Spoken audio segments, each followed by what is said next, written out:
cannot pass a law with blank. It is not allowed by law. You cannot pass an incomplete appropriation or bill for that matter, whatever. Pagka ganon, there's something terribly wrong.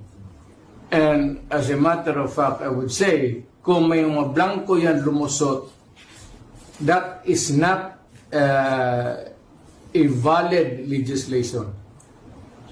Kung nasa batas na yan, lumabas na yan ng blanco-blanco, either it could be filled up before or after sa Congress,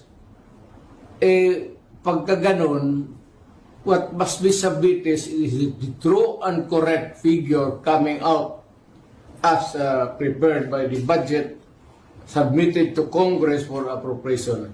Pagkaputol-putol yan o may kulang, that is not a valid budget. It's not only inaccurate, but I think the budget is in totality invalid. Hindi ka pwede mag-blanco-blanco dyan sa pera ng tao. Ano ka man? It's people's money.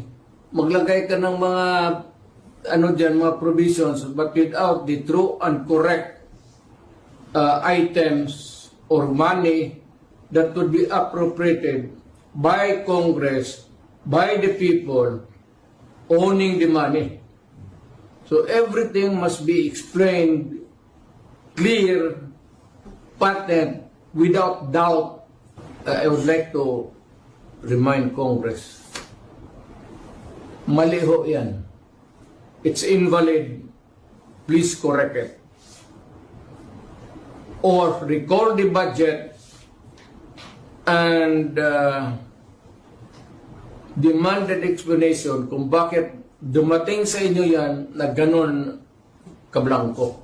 Para ka binigyan ka ng blanco check dyan, o sige, bahala na kung ano ilagay ninyo.